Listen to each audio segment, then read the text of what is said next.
of Book 1, Everything You Know Is Wrong, Human Origins. Lloyd was a presenter for us at the summer seminars this last summer, and he is one of those few rare, extraordinary people that has been invited back to repeat. And after you see and hear his presentation, you'll begin to understand why. He, well, he's a friend at this point. He really is. And he's an awfully good man, and he's got a brilliant mind, and you're gonna love this presentation. He's a native of Louisiana. He is a graduate of Tulane University. He has a BS in psychology. He's been a writer for over 25 years, and he's been a thinker for a lot longer than that. Ladies and gentlemen, Lloyd Pye. Thank you, Bob. Appreciate that very much. For those of you that have seen this movie before, you're going to notice that the front end of it is going to be missing. I'm not going to do the part about Darwinism because I'm going to add some material at the end that I didn't have at the last time, and I think you'll find it interesting. So what we're going to do is just start right in with the human origins, in as much as the book is about human origins, and we'll go from there. All right, can we have the first slide? All right, everybody just take a minute and look at this.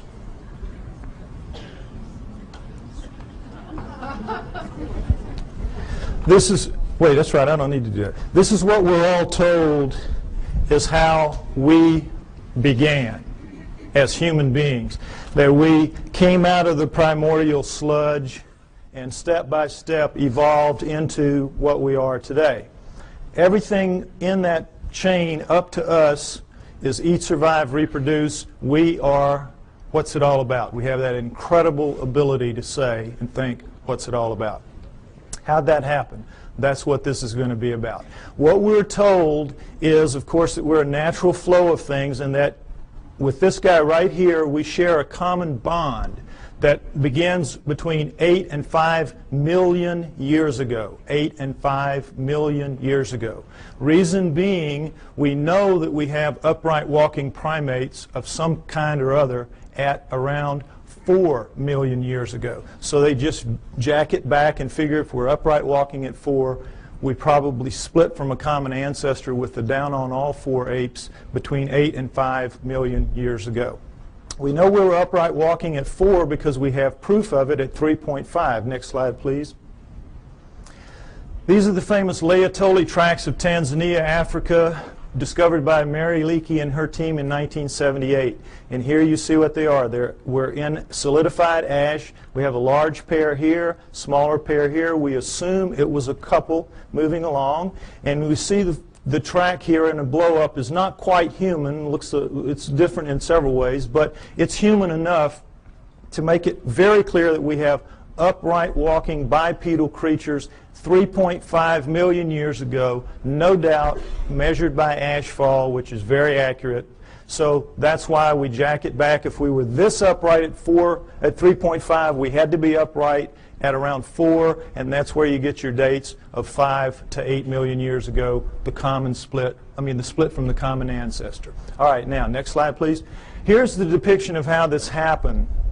The nearby volcano laid out a layer of ash. The creatures go walking along, leaving their tracks. Then another layer of ash comes, seals the layer, and then 3.5 million years later, a rivulet comes through here, cuts through, exposes one of the tracks. One of Mary Leakey's team sees it, and then they peel back the layers until they expose the whole thing. Miracle piled on miracle. It's just amazing, an amazing discovery. Now, the reason I show you this is I want you to notice that all pre-humans that you will see in the books, and go back and you can check, they will show you a head that looks like this one pretty much, grossly primate in its characteristics rather, because that's what the skulls of all pre-humans look like. But then they'll always stick these human bodies underneath those heads.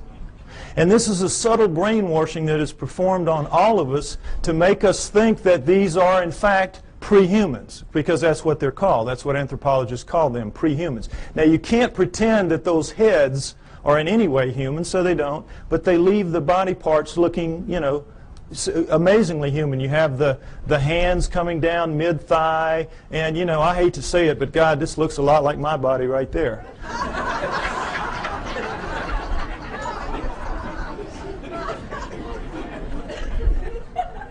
Point is, we're all being misled by these depictions, and notice them continually. It's the way I'm telling you. Now, next slide, please. Lucy is very famous. Everybody should know her story. Lucy in the Sky with Diamonds, 1974, Afar Valley, Ethiopia, discovered by Donald Johanson and his team. She is the first of the so-called pre-humans. They are the Australopithecines, and she is one of the first types. Now, what we know from her is a remarkable amount, because we have 40% of her body recovered. With mirror imaging, that gives us 80%. So much more than any other fossil at the time. It was just amazing. So we know a lot about her. She stood about 3 feet 6 inches to 3 feet 8 inches tall. Very diminutive relative to us. But her bones, all of her bones, are much more robust than ours. Her upper arm bone here, for example, which is much longer than ours would be if it was a human that size. This arm bone it would end about right here. Also, it would be about that thick. So we can see she's much more robust than we are in all of her dimensions. She has the head of a chimpanzee, which we cannot tell from her skull, as you can see, but from others like her. Head of a chimpanzee. But we do know that she walks upright because we have her hip joint and her pelvis, and we have her, particularly her knee joint, all of which are amazingly human. So we know she walked upright, no question about it. She was an upright walking creature. Just didn't have bones that looked anything like ours, or a head for that matter. Now, one other thing I want to point out about this is the people that are paid to go out and find these fossils, these pre-human fossils, are paid to find pre-human fossils. So what they do is they fudge it every way they can to make them look human, and they always have problems with the arms.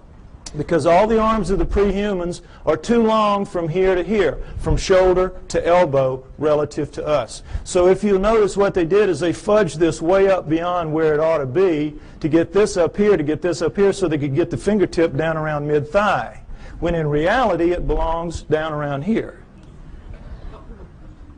Keep these little tricks in mind. This is all part of the subtle brainwashing campaign that is waged against you to make you believe that they're telling it to you straight about how this all happened. Okay, next slide.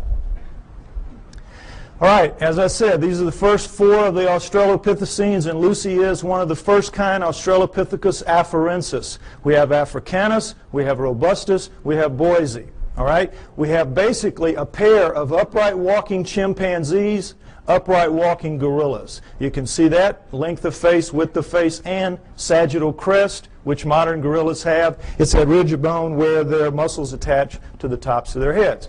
So from 4 million years ago to approximately 2 million years ago, we have a pair of upright walking chimps, a pair of upright walking gorillas, and that's it. Okay? Now, at 2 million years ago, we have a transformation. We are told it is a transition, that somehow the Australopithecines segued into the next creature, which is Homo. Homo meaning man. You will see they are indeed more man-like than are the Australopithecines, which are clearly primates, upright walking primates. So, we have this changeover from Australopithecines to Homos. We're told that it is a transition, it is a transformation, as you will see with this slide. Next slide, please. Okay, here we go. Australopithecine, early Homo. Notice, if you will, this is not a transition. This would require 20 or 30 gradual changes to get in from this to this. It is an overnight change. It is just sudden. Boom. The Homos are here. I don't mean that like it sounds. Okay, next slide. All right, the Homos are here. Here we go. The Homo habilis, Homo erectus, Homo archaic, Homo neanderthal, and then Cro-Magnon, Homo sapiens, us. Notice Neanderthal man going back and through the Australopithecines don't look anything like us. Nothing. Here we sit right here, another transition. Now remember, we had 4 million years Australopithecines, approximately 2 million years. There's some overlap in here. And then here, 120,000 years ago only, boom, here we are. Suddenly, overnight, looking nothing like anything that has come before. The bones of all of these creatures are much thicker than ours, just like Lucy's were. And in every way, the shapes are dissimilar. They do not have, it's hard to tell looking straight on, but they have no foreheads. Their foreheads go straight back off their huge brow ridges, neither of which we have. We have nice forehead here. We have no brow ridges. Huge, round, nocturnal vision eyes. So did the Australopithecines. These are primate eyes. Primates have this kind of eye. Huge, wide nasal passages indicating a big flat nose spread across the face. We've got our little uplift of bone sticking our nose off our face. We have rectangular, small, reduced eye sockets, very poor night vision. A dramatic change has occurred. The upper jaw sticks off the face. Ours squished in. Nothing like us. Next slide, please. Profiles show the degree of change is startling. Prognathous mouth, no chin. Prognathous mouth even more so, no chin, and then suddenly flat mouth, nice chin. Look at the change through here. Australopithecine, Homo erectus, Cro-Magnon. This is as big a leap from here to here as from here to here in anatomical terms. A light year, a light year. This is not a transition. These are transformations, despite what you are told by anthropologists. Next slide, please. Now, am I making it sound my way just because the heads go that way? No, let's look at a whole body.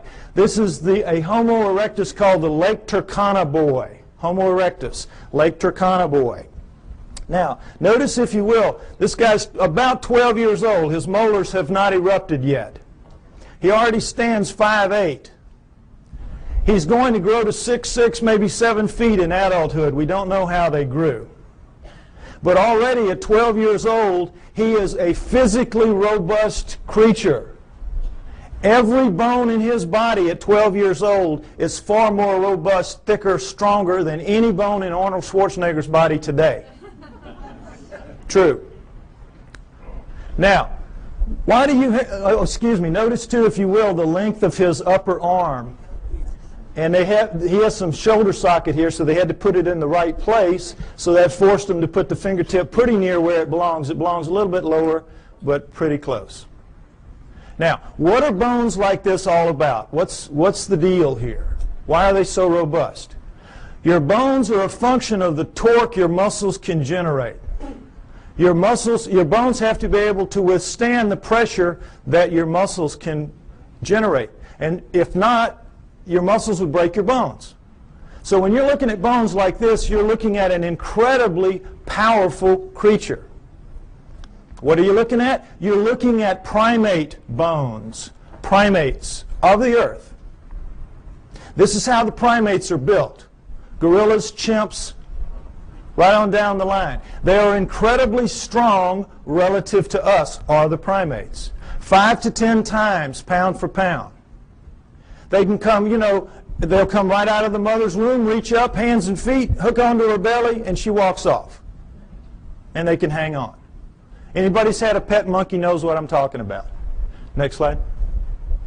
Okay, this is a chimpanzee minus its hair due to disease, so you can see the musculature in here. And the strength of these things is amazing. Amazing. You could take a male chimp like this, not a gorilla, and put it in a room with Mike Tyson.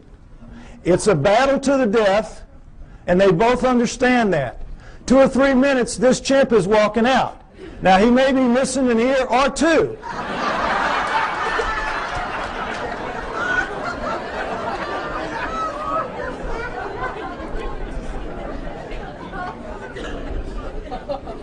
But the chimp is walking out. The chimp can tear him limb from limb, literally, apart. Understand that. Primate strength is nothing at all like human strength. Next slide. Same thing for Neanderthals, our supposedly closest nearest kin until just recently. Neanderthal fingertip bone, human fingertip bone. Segment of Neanderthal thigh bone, human thigh bone. Look at the difference. Not even close. This is quarters to dimes, shovel handles to broomsticks. No comparison. Our supposed, and we used to be told absolutely, they insisted, they swore. We came directly from those guys. Even looking at this kind of evidence, that is what they insisted. Why? Because they have to explain it in terrestrial terms. Understand that science is hamstrung. They've painted themselves into a corner. They have to explain everything in terrestrial terms. They do not allow for outside intervention, whether that outside intervention is extraterrestrial or divine. And so they have to come up with explanations like this to suit the data, which doesn't at all support their conclusions. Okay, next slide. All right, here's the drawing that shows it a little more accurately what the prehumans are vis-a-vis the humans. Notice that in the drawings, the hands are down pretty much where they belong relative to ours.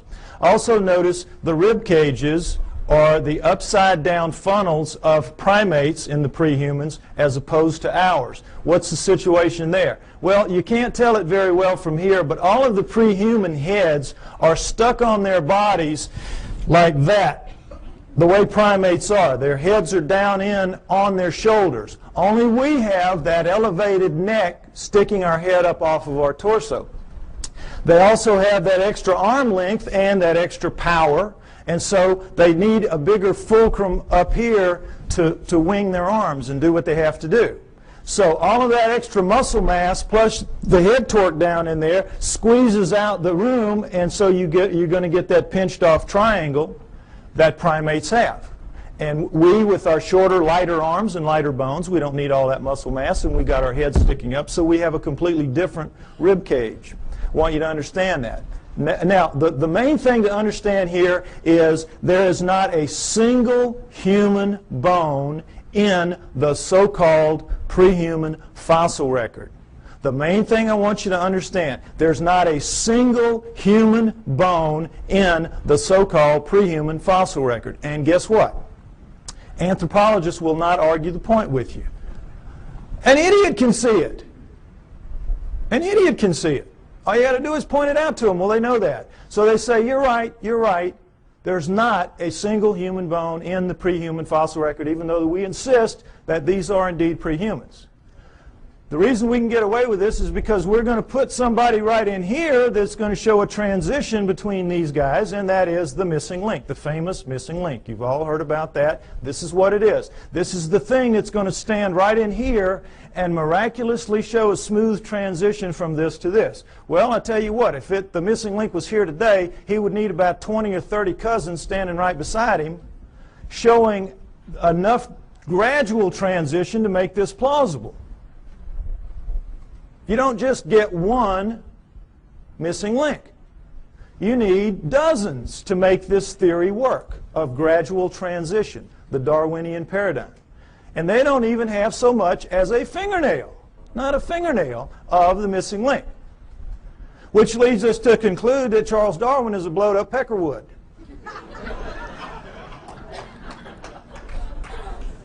However, they will not concede that fingernail that's missing in that direction.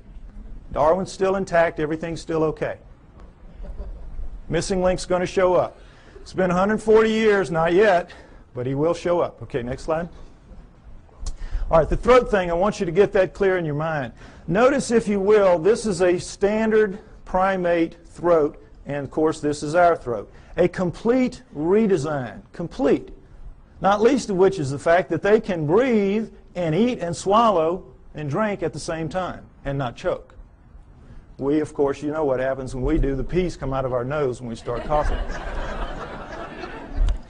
Okay, so the point is that primates with this kind of throat can make tremendous amounts of noise. Anybody's been to a monkey house or, you know, at the zoo, you know what I'm talking about. Hoops, hollers, screams, howls.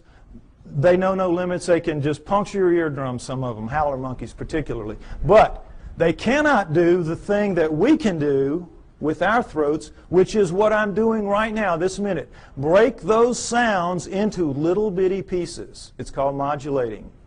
They can't modulate. They can't speak. And try as we might to teach them to speak, and we do. You know, Coco, they've been working for her, what, 20 years now?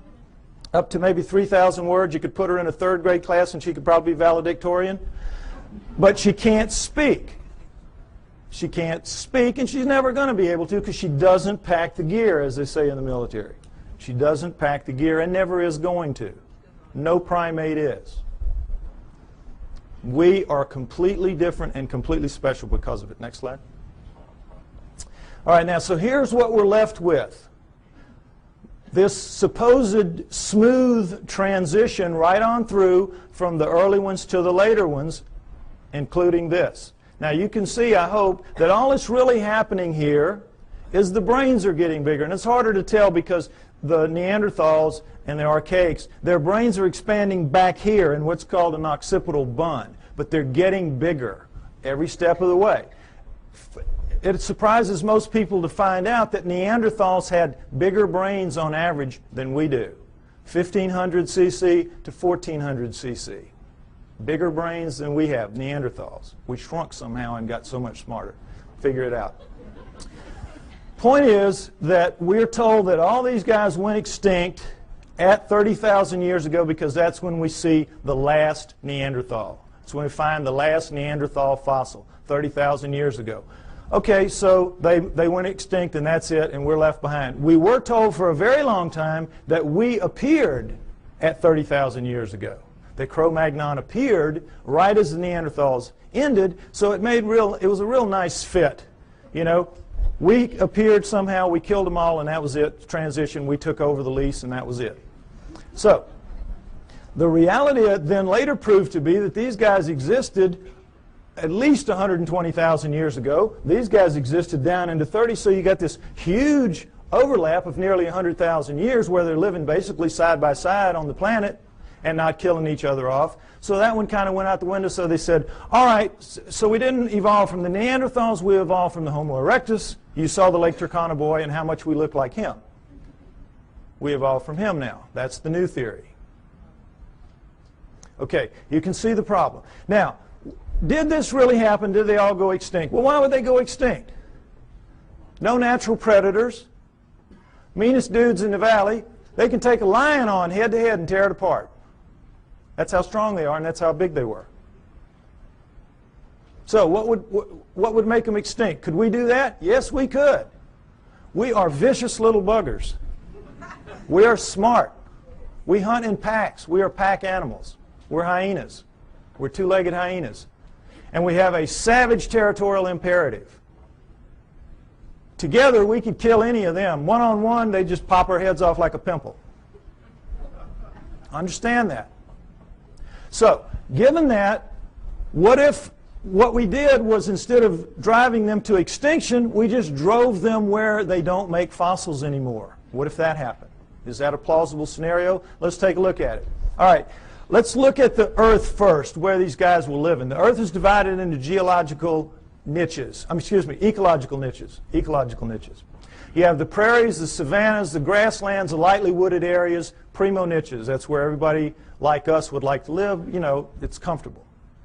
The not-so-nice niches are the heavy, deep, dense forests, jungles, swamps, bad places like that, where we kind of live on the edges, but we don't really live in the heart of darkness. We think we do, but we don't. So, what if these guys lived in the primo niches, which they did because they were leaving fossils? And guess what? You leave fossils in the primo niches, in the prairies, savannas, grasslands, lightly wooded areas. Why? Because it's very unique that a fossil gets formed of this kind, because you have to die in very specific circumstances. You have to get caught in a flash flood so that your body is washed away, covered up by mud, so predators can't get you.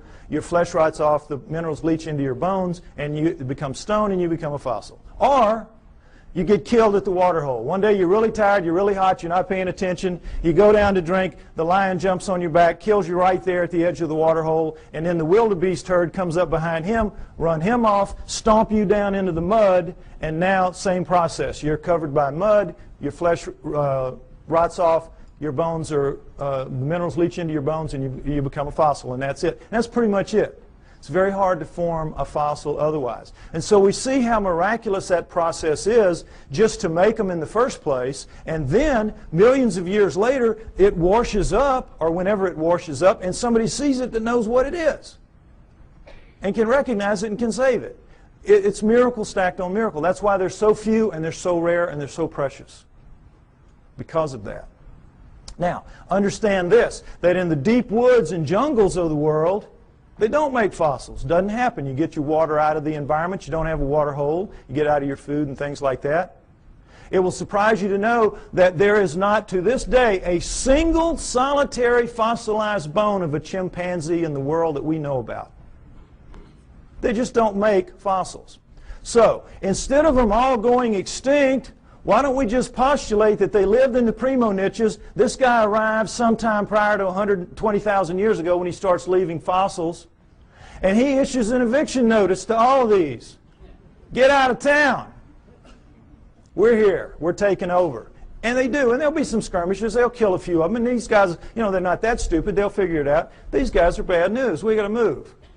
And because they're adapted to the planet, we've seen the millions of years they're here. They're adapted to this place. They can go pretty much anywhere they want to, and so they do. They just walk until we don't chase them anymore, and that's into the deep woods and the jungles of the world.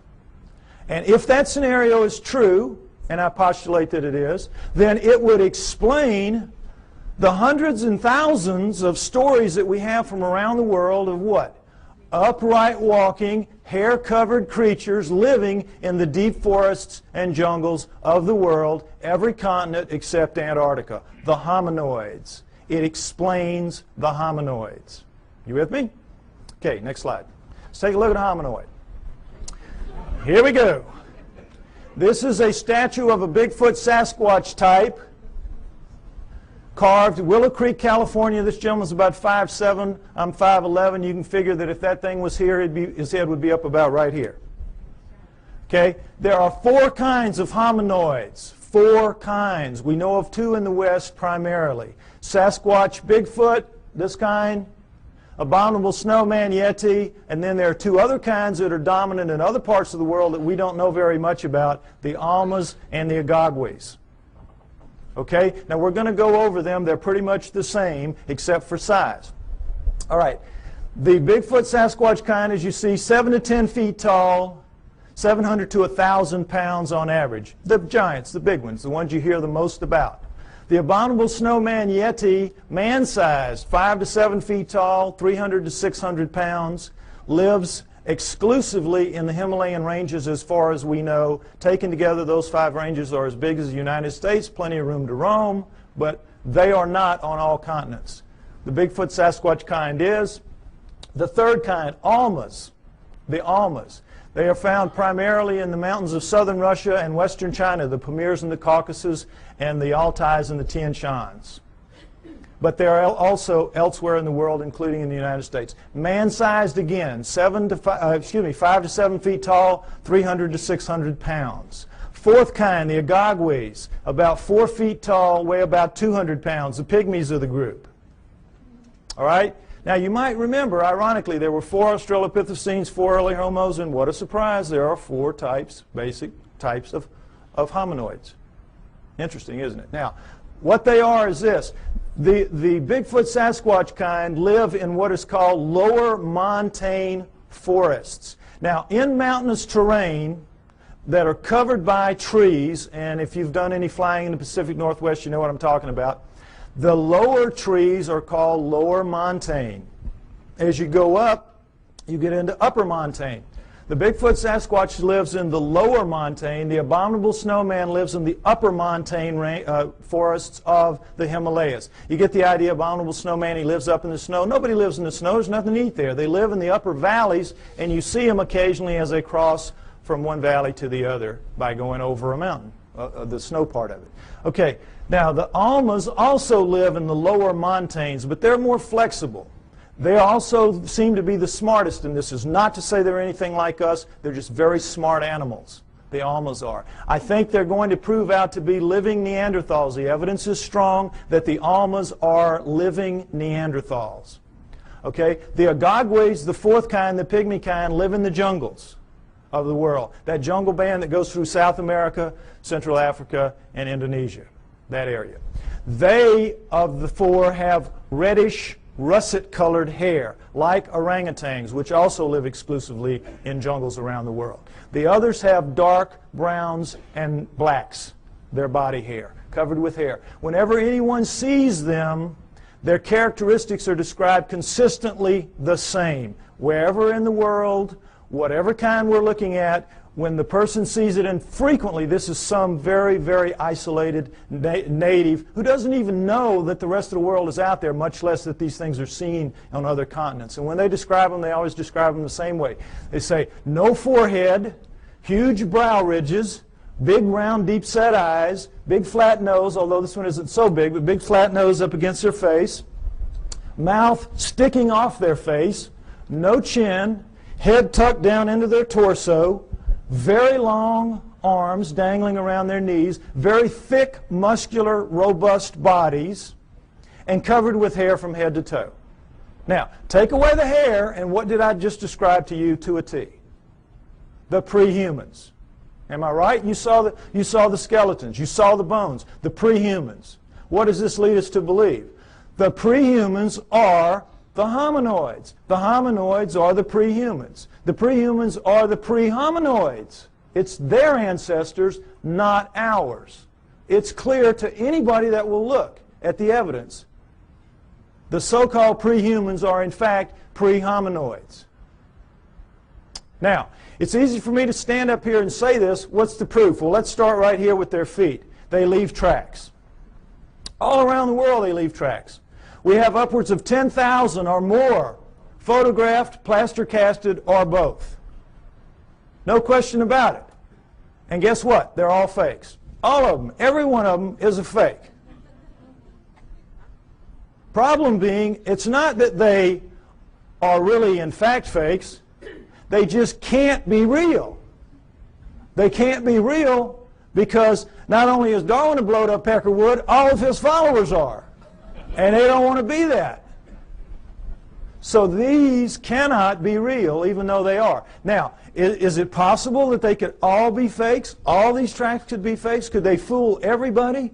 No. Why? Because we know a lot about it. Let's take a look. There's a science called ichnology.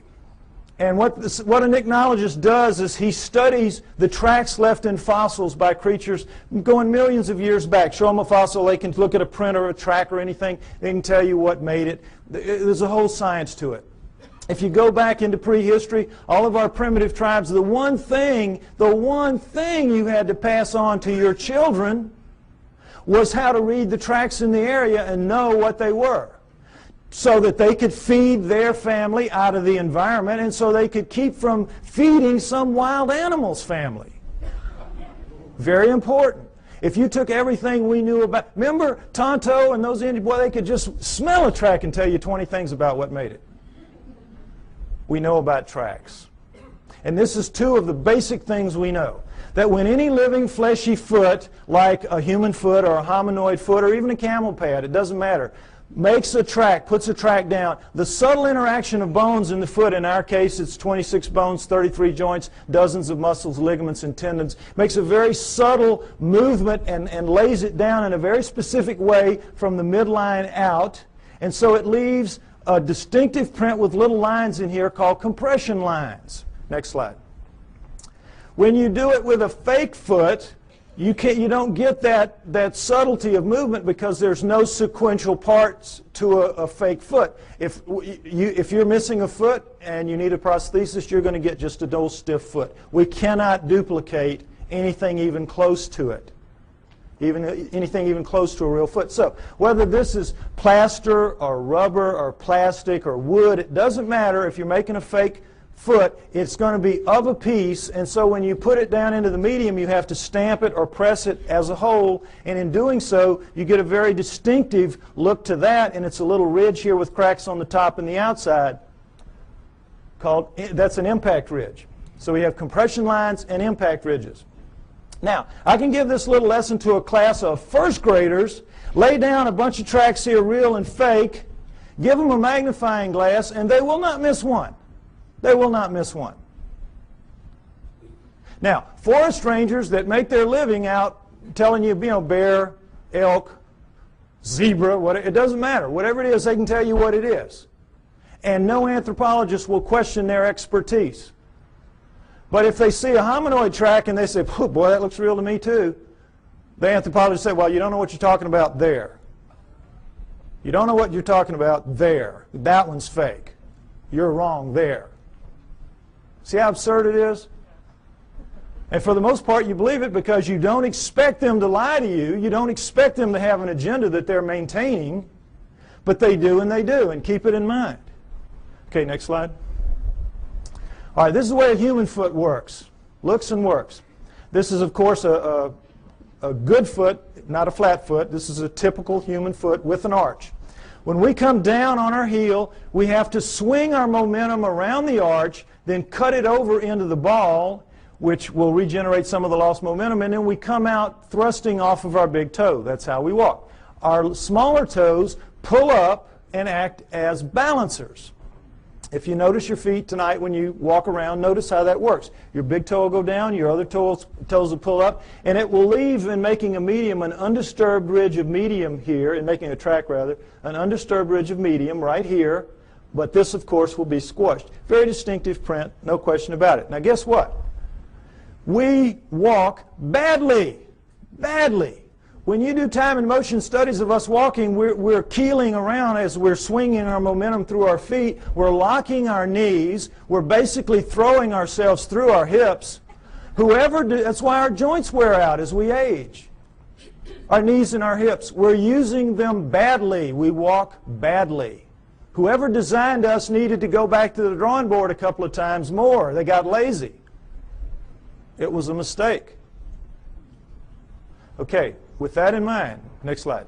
Let's take a look at a hominoid track, typical hominoid track. This is Bigfoot, 16 inches long, but taken in that really nice powdery dirt you get at the end of a hot summer, so it's a very clear, distinct print. Notice, if you will, the differences. We have a midline about right here, ankle shifted very far forward, heel extended back here and very much widened, forefoot shortened very much and widened, all 5 toes looking about the same shape, ironically, square, and all 5 toes acting as balancers because you have medium all the way through here. So you're getting the forefoot thrust coming out completely of the ball area, which is dented in, and it's like a 2-part motion, sort of. So they have a completely different foot. It's a completely redesigned foot. Why? Completely redesigned creature. Much bulkier, much heavier, much denser, much more robust. So you need a different kind of foot. No arch is going to support that kind of weight, so you have no arch. Now, the funny thing about most real, quote, fake tracks is that the local yokels who make them make big human footprints and go out stamping those around. So, you know, immediately, they don't even have sense enough to know you got to do it, make a completely different foot. But the main thing to notice here is, remember, in our motion, we walk here, we go here, we do this, and we're very awkward. Look at the line of thrust here. Straight shot. What does this tell us? He walks right. He does it better than us. He does it the way it's supposed to be done. He or she does it the way it's supposed to be done. Isn't that interesting? Next slide. Okay, this is something else that the best hominoid tracks have. Dermal ridges. Now, it's kind of hard to see, but dermal ridges are your fingerprints on your feet. Fingerprints on your feet. This is why they take a baby's footprint when it's born. Finger's too small to deal with, just stick its foot on. Same thing. Individual, unique. Dermal ridges. And there you... Oh, I think my battery's running out. Oh, no. No, when I put it down here, it goes out. I may need a replacement part here if anybody's got one. Yeah, I know, but I think it's just because I shook the battery a little bit. All right, anyway, point is that whoever's faking these things out around the world, thousands of them, is taking the trouble to make articulating feet that if they would just put on the market, they could make a fortune in the prosthetics industry. And then they're taking the trouble to incise dermal ridges when lasers would have a hard time doing this. I mean, criminals, if this was easy to do, criminals would get their fingerprints fixed, would they not? Instead of cutting them off. Lasers really couldn't do this kind of work, I don't believe. Oh, okay. Okay.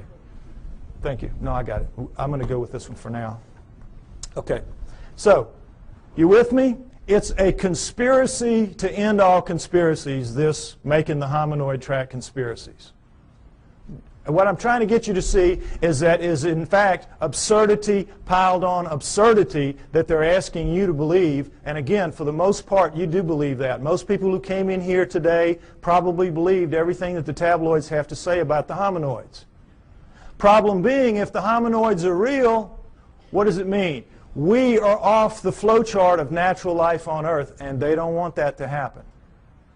Neither science nor religion. So in this instance, they hold hands and walk down the path together. Okay, next slide. All right, check this again.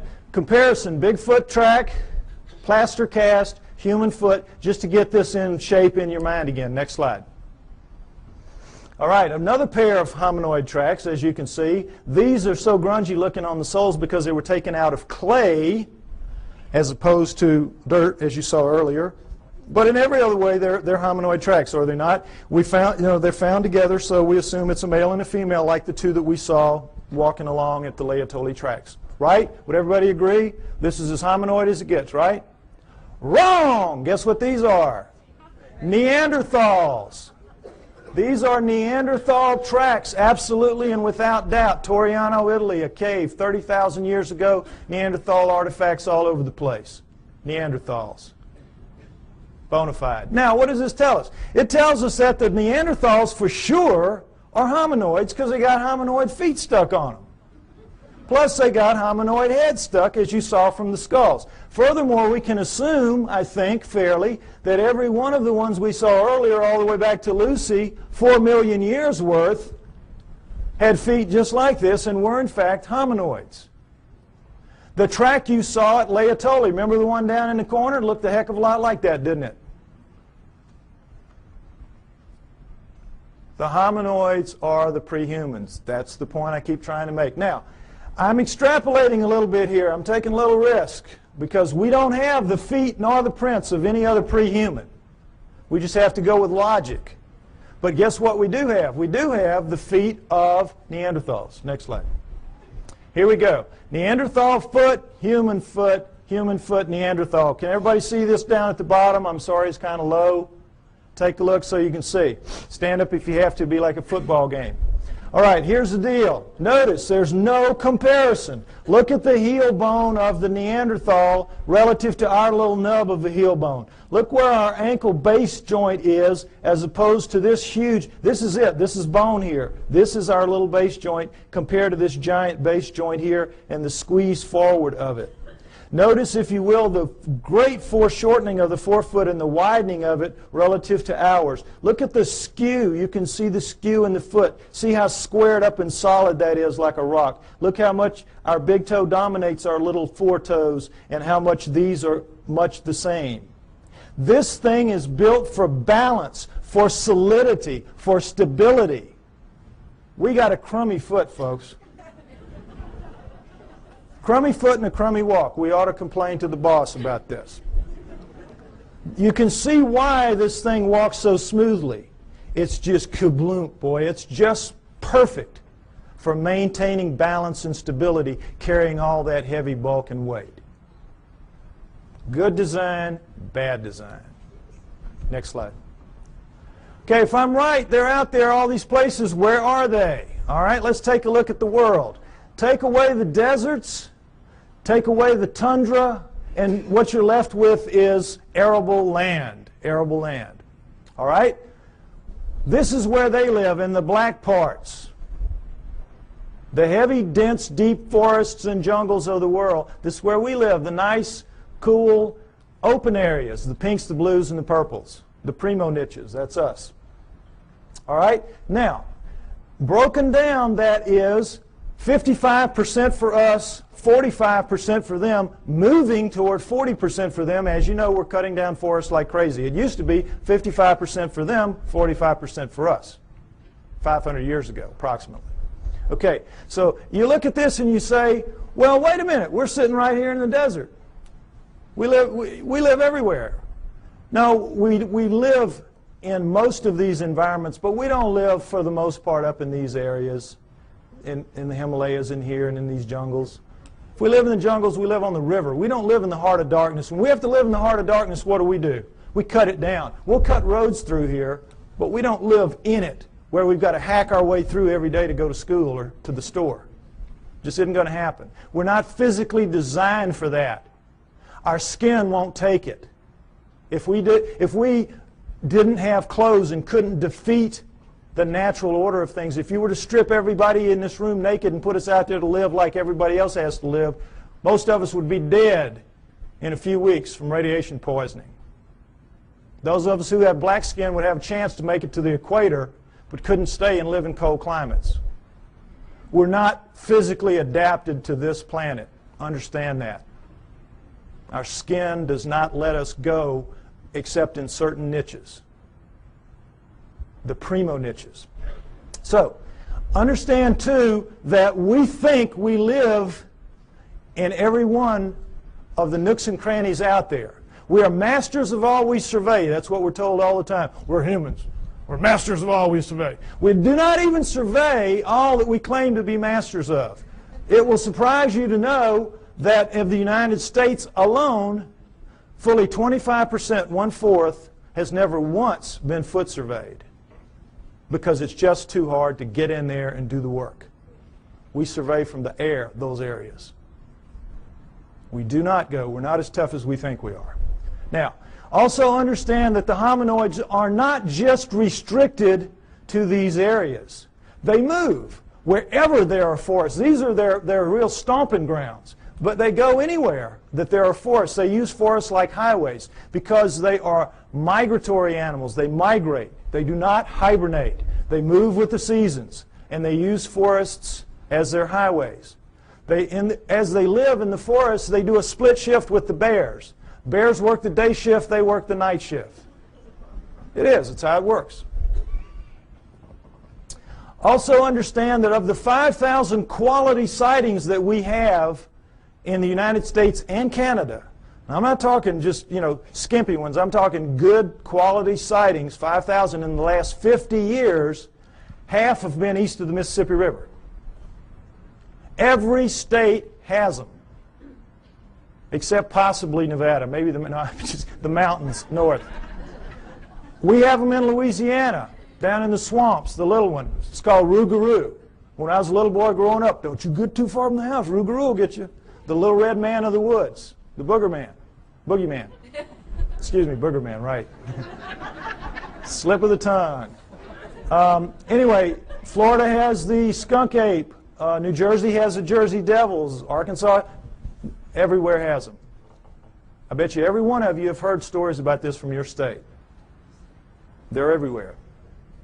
And it's the same around the world. They share the planet with us. Okay, next slide. So, you say to me, well, okay, by George, we're humans. Why don't we just go out there and get one? Even so, we can do anything. Why don't we just mount up and go get one if there's so many of them out there? All right, panda is a perfect example of what the problem is. The panda was last century's hominoids. Rumors would come out of China of this black and white bear that ate bamboo.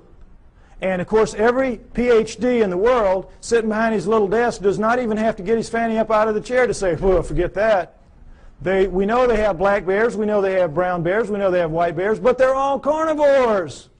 No vegetarian bears. You kidding us? Ridiculous. And then in 1869, a French naturalist goes to Sichuan province, China, and sees the hide of a freshly killed one hanging on the wall, and he knows they're real. So every zoo and museum mounts up the expeditions that you would like to see mounted up today to go out to find the next panda and bring it in.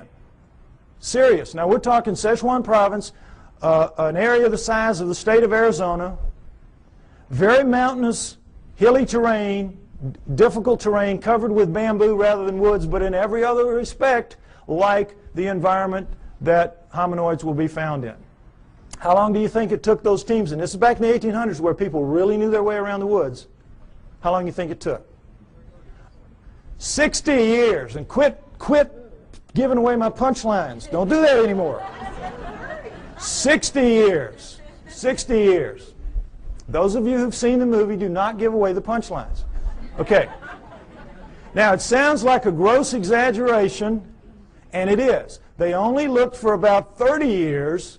This is where Ivy made the mistake. They only looked for about 30 years, and then they gave it up. And they said it has to be extinct now. And then 30 years later, Teddy Roosevelt's sons are out there doing some sport hunting, and they kill one. Okay? So then they mounted up again, knowing that it's for real now. And because they had learned so much in the interim, they began to get them. And over the next 20 years, they brought in 6. And we have the panda craze, that we have today. But even to this day, they're extremely difficult to go out into the wilds of Sichuan province, China, and bring in a wild panda. Now, what is the panda doing that makes it so difficult to get one? Well, as you can see, it's very brightly colored and stands out very distinctively against its green background. It lives during the day. It eats a very restricted diet, bamboo. It's very slow-moving. You see them move in zoos. They're as stupid as a bag of hammers. They can't even reproduce in zoos. Can't even find each other or figure it out. I mean, how stupid do you have to be? Anyway, the point is, they're not doing anything. They're living their lives, and the problem lies with us. We can't hack it in their world very easily. We think we're masters again of the world. We're not. We're not. And where they live is where the hominoids live. And the hominoids are bigger, faster, stronger, operate at night, eat anything in their world. They can hear better, see better, and I'm absolutely sure think better than we can. We're not going to just mount up and go get one because we've tried it many times and it hasn't worked. We're only going to see them by accident, encounter them by accident. And that's when it happens, and it happens a lot. We have good evidence on record of these encounters. Next slide. We're going to go over a few. The famous Patterson film, Roger Patterson took a film of a female hominoid walking along a creek bank in 1967, October. You all saw this, well, not all, but some of you saw this recently on a television program called World's Greatest Hoaxes. All right? That itself was a hoax. That program was a hoax. I wrote a long email about this, and it's on my site if you'd like to read it, www.lloydpye.com. It's a defense of the Patterson film showing what they did not talk about in that program, trying to make this film look like a hoax and pick on it, as people will do occasionally. There's no doubt that this is a bona fide film for a number of reasons we're going to go over. All right. First of all, it was a bright sunny day, as you can see. What happened was the sun was shining such that it was glinting off of her shoulder and thigh as she walked, and you could see her muscles rippling in her shoulder, in her thigh as she walks. In good slow-mo close-up, you can see that, which they did not provide in that program. All right. If that's a person in a suit, the suit has to be glued to naked skin. In the gluing process, you lose that flexibility, that ripple. The only thing that looks like this does in this film is real skin over real muscle working. So we could stop right here. It's real just based on that. Right there. But we don't have to stop. The arm, if you've all seen her walk, she walks along like this. She drags her arm down around her knees where everybody says, the hominoids do. Why? The elbow articulates right here, which is much longer from shoulder to elbow than a human. If that's a human in a suit, impossible. You can't get an elbow bend at the same point. So we could stop right there. Solid proof that that's not a human being in a suit. But furthermore, Jerry Romney, the guy they said was in the suit, they stuck him with breasts. What would they do that for? Why go to the problem? Why go to the trouble? As she walks along and she turns back to face him, you see the breasts sway, and she takes a couple of steps, and you see that nice jiggle that we all know. If it's a person in a suit in 1967, it's going to be those early silicone jobs. Remember those? Absolutely real right there. Furthermore, she left tracks in the hard-packed sand of the creek bed. 1 inch deep. We have pictures, we have casts. That cast you saw earlier of the cast in the foot, that was her foot. No question, inch deep, walked a 200-pound man beside her not long after. He sank about 1/4 of an inch. So we know that as she stood there doing this, she weighed 600 to 800 pounds. Fake that. That's got to be a real lead-lined suit.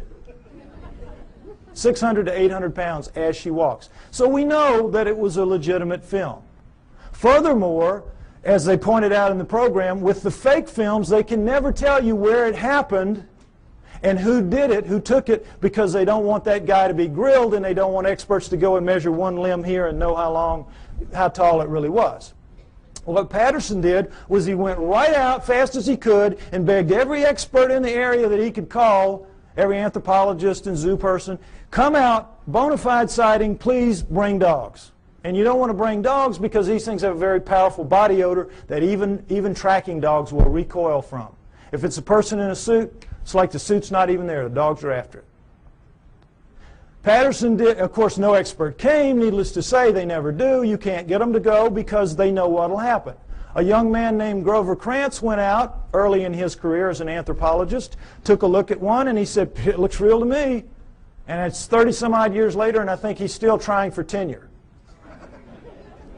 They've made a tremendous example out of Grover Krantz for what happens to people who side with the enemy in this issue, which is a very volatile, very sensitive issue. Okay? So no experts would come, needless to say. Patterson did everything right that he could except film something that could be real. Other than that, he was great. Okay, next slide. A man named Albert Ostman, picture taken in 1957, talking about an event that occurred to him 33 years earlier in 1924 when he was a young man, a timber cruiser in the woods of southern British Columbia. He's taking some time off. He's out looking for gold mines, lost gold mines. He's sleeping in his sleeping bag one night, and suddenly Big Hand picks him up, shoves him to the bottom of the bag, slings him over its back like Santa's bag of toys, and scoops up his camp stores with the other hand and walks off with him. He is captured by a Bigfoot. He has marched for about an hour. He's got barely enough room at the top of the bag to breathe. The hand couldn't get quite around the bag, so he had enough room to breathe, but he's stuck down the bottom of it. It dumps him out an hour later or so, and he's in a 10-acre basin of high rock walls where he can't get out, and there's one opening opposite where he is, and over there is the den of the living quarters of the male Bigfoot that got him, his mate, and their 2 offspring, a young male and a young female. And Albert Ostman stays with them for 6 days before he can figure out a way to escape, which is very funny, very clever. Not going to go into it. Takes too long to tell. It's in the book, okay? But he gets away. The point of the story is not how funnily he escapes, but that he doesn't tell anybody for 33 years. Keeps it to himself, thinking everybody would think he was crazy, which they would do. And then in 1957, he reads an affidavit in a paper by a man who saw one picking berries, and the man said, if anybody has an experience like this, would you share it with me? So Ostman writes him a letter and says, this is what happened to me. Well, when people found out what happened to him, the roof fell in on the poor guy.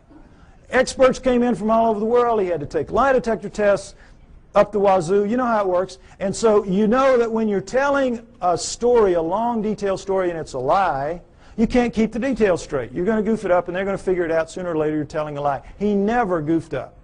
He passed all his lie detector tests. No, anybody that had anything to do with him, just read the testimonies, say he was absolutely A+ straight-up guy, telling a true story. Next slide. The famous Minnesota Iceman. Ice Child is more like it. This was a juvenile Bigfoot killed by a man named Frank Hansen in the woods of northern Minnesota. Ironically, in 1967, the same year that Patterson filmed his Bigfoot 2,000 miles away. All right, now, Frank Hansen shot it in the back, blew out that nice hole in its chest, dropped it, severed its spine, dropped it down. It pulled its arm up to protect its face from him, as you can imagine, shot it through the wrist, through the left eye, blew the right eye out onto its cheek, and blew out the back of its head. Coup de grace, killed it dead. At that moment, 1967, Frank Hansen could have changed history. He could have taken this thing, crammed it down the throats of science, and we would not be having this discussion today. We would all accept hominoids as a reality from that point forward. No problem. But Frank Hansen was not that kind of man. The kind of man he was, he saw the opportunity. He bought a 7-foot floor freezer. He threw the body in there. He filled it up with water. He froze it. He put a piece of plate glass over it, and he took it around to shopping malls and county fairs for about 12 years, from about 1978 to, about 1968 to about 1980. Did anybody here besides me see it when it was out? There's always people that saw it. Okay, so they can tell you that it was the real deal. Okay. Now, what you saw if you went and paid your buck to see it was this thing laid out, and you could see it's kind of snowy, milky ice right here, but where you could see it was like glass. It was like air. It was clear. You know how ice can be. So, you could see very clearly that this was an ex-living dead thing laying in front of you. But don't take my word for it. Take the word of a man named Ivan Sanderson. When Frank Hansen was trying to get publicity for this, he allowed Ivan Sanderson, a true zoologist and a great cryptozoologist, to study this thing for 3 full days. Very powerful lights, the whole works. And Sanderson wrote this tremendously detailed technical report about it, much of which I quote in the book. You read that, you will know the man knew what he was looking at from a technical zoology standpoint. I'm looking at it just with layman's eyes when I'm a young man, but they're perfect eyes, astronaut eyes. So I'll tell you what I saw. What you could see, what anybody could see, because the knees were almost to the top of the glass, is that every hair, you know how hair floats in water? This is not our hair. This is primate hair, 2 to 3 inches long. It's sticking off. It's like a pincushion off its body. You can see right down to its skin wherever you look. And wherever you look, you're looking at what amounts to a small pencil lead hair, round, tucking into a pore, perfectly tightly round. Wherever you look, millions of them, wherever you look. Now, what we're told is this was just a wax and rubber dummy made up by a charlatan who was out to just take advantage of people, right? Ask anybody who works in the wax museum business, and they'll tell you the one thing you can't do well is hair, because to get the hair right, you got to punch it in with a tool, and you got to pull that tool out, and it's going to leave a little nick mark around the hair. None of that in this creature. None. But the thing that really impressed me the most, and I'm sure everybody else will verify this, is, you know when you kill a deer or something, you let it bleed out, but for a long time after it oozes that pink kind of fluid. You scrape your elbow, for women who don't deer hunt, scrape your elbow, you know, and after a while you're still oozing that pink sticky stuff. Well, it was still doing that when he froze it, when he put the water in. So as the water was freezing, that stuff was coming up in tendrils, ribbons, pink ribbons of that sticky, oozy stuff, coming out of every wound, out of there, out of the mouth, out of the nose. You know when you have a traumatic head injury, you bleed out of your nose and your mouth as well, out of both eye sockets, out of the wrist. Little pieces of bone were sticking out of the wrist. Every one of those, and those ribbons went from down as deep in the holes as they could get up to the surface, and they spread out in little pools, little circles at the top of the ice. Now, I defy anybody making a fake to even think to do that, much less pull it off and make it look so real. This was the real deal. Next slide. Perhaps the most interesting story of them all, Zana from Russia, an Alma. Remember I told you that the Almas were also man-sized, 5 to 7 feet tall, 300, 600 pounds, and they're dominant in Russia and the Orient? This is Alma, the living Neanderthal. This is one of them right here. This is Zana is an Alma, was an Alma. Now, understand this. In the Orient, the tradition when one of these things is captured, for whatever reason, was to kill it immediately, desiccate its body and sell its body parts for medicine, principally aphrodisiacs. That's the Oriental tradition.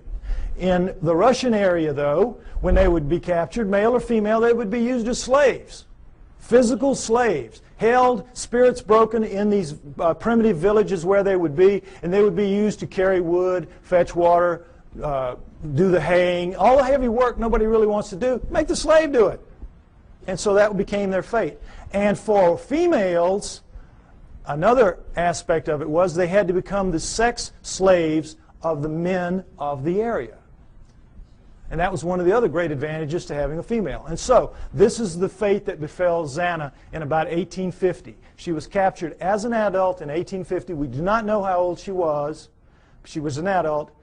She was taken to the village of Takina, where they kept her in a hole for about 3 years until her spirit was broken enough to let her wander around. She was dependent on them for food, and then they began to train her to fetch wood, fetch water, do the things that she had to do. And she became like the village pet for 40 years.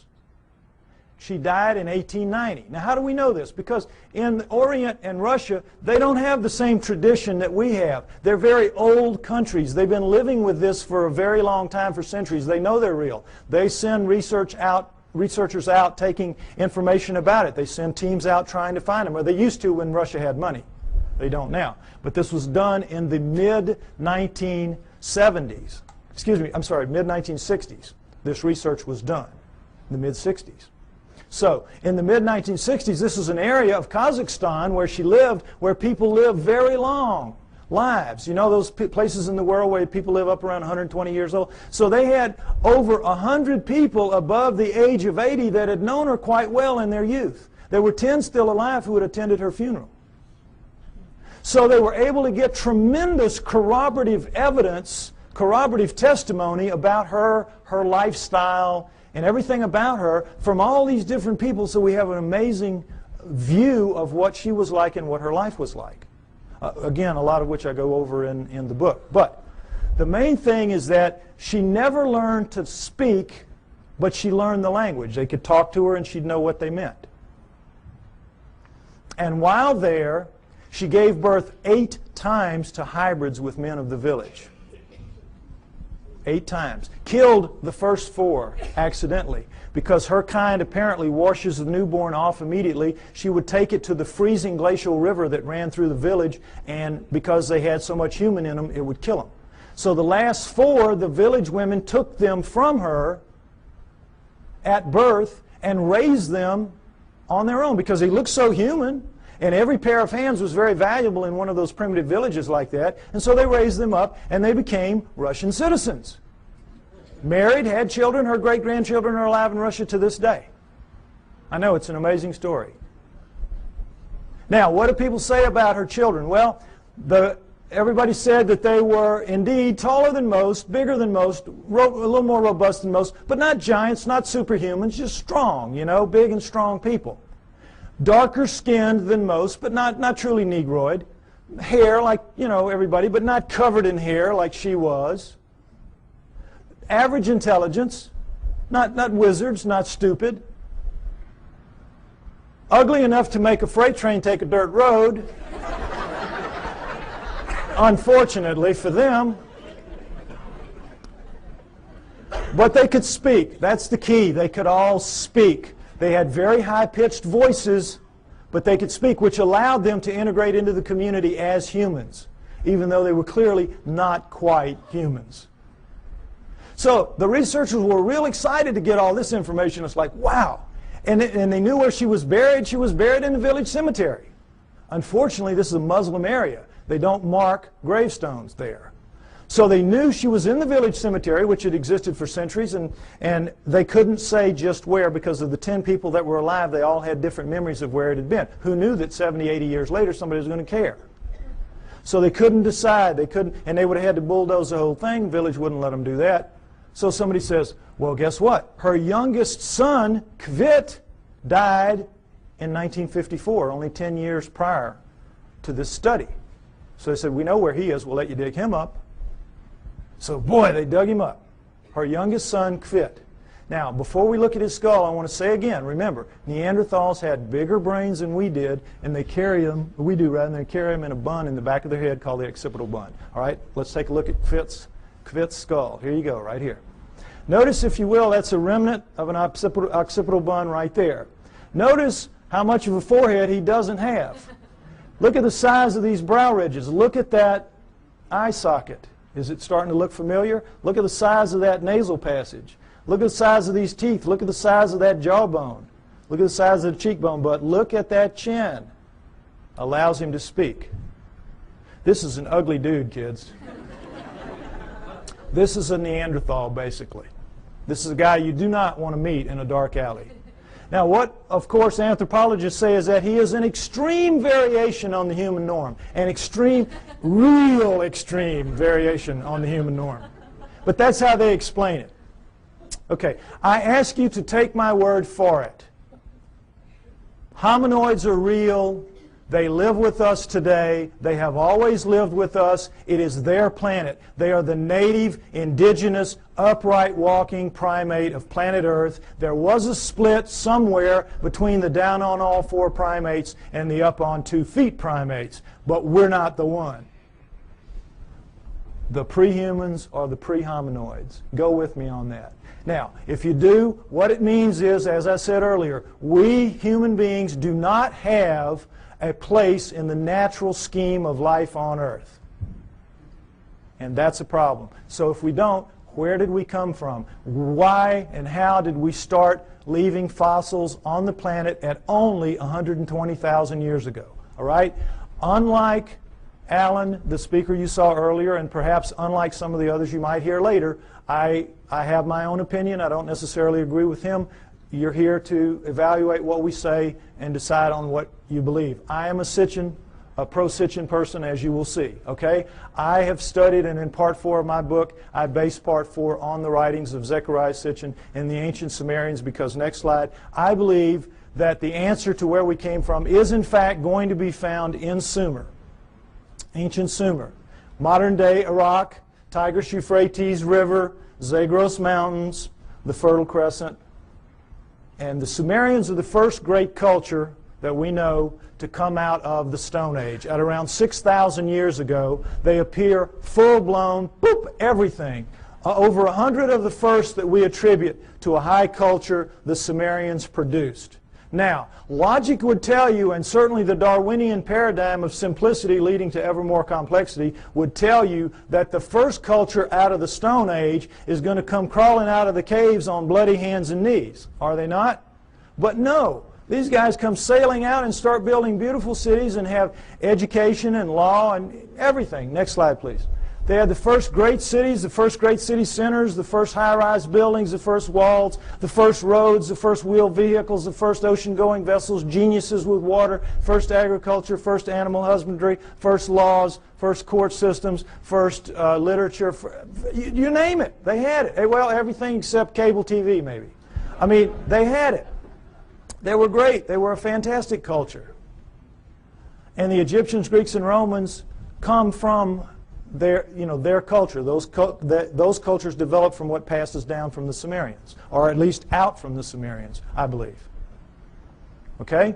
So, one of the many things they had at first was writing. Now, this is what we're all taught. We're taught nothing about the Sumerians except that they invented writing. Again, they appear, boop, invent writing, boop, disappear, and that's it. History forgets about them. You never hear what they wrote. You never hear what they wrote.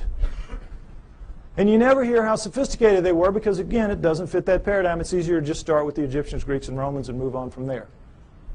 Okay? What they had to say, next slide, in their writings, their writing, by the way, was cuneiform, very sophisticated math-based writing. And, by the way, their mathematical system, called sexagesimal, based on the number 60, is better than ours for using very small numbers and very large numbers. And they kept time around the great year, 26,000 years. How'd they figure that out? Among other things. But in their writings, most of it is like these little hand things where it's just bills of lading. I sell you this. I'm buying that from you. It's like our paperwork. But they have a lot of them, about 5,000 of the 100,000 or more that we have, that have to do with stories of their cosmology, their cosmogony, their history, where we came from, how the solar system formed, and all that. And that's what we're going to go over, what they had to say. Where did it come from? Well, originally, when these things were being translated in the late 1800s, early 1900s, when the translators would read what they'd have to say, it was like, oh, come on, forget about it. Put them in the myth. These are myths. They have to be myth. It can't be true. And they put it in the myth pile, which Alan was talking about, myth. So, Zecharia Sitchin, a man named Zecharia Sitchin in the 1950s gets the idea, wait a minute, how does the first culture get a myth? Who hands it to them? Good question. Why didn't anybody else think of that? So, he assumes it has to be a history. They have to be telling a history, which then later gets distorted perhaps as myth by later cultures, but the first one's got to be a history. So he goes into the myth pile with that attitude and comes out with 8 books at this point called the Earth Chronicles series, which I use as the basis for a lot of what you're going to see here now for a while. Okay? We're going to go over what the Sumerians had to say, boiled down. Part 4 of my book is basically the cliff notes to Sitchin's work. Any of you that have tried to read it, you know it's a slog at points. Okay, I tried to make it as easy as I could so at least you have the cliff notes to go in and try it again. All right, next slide.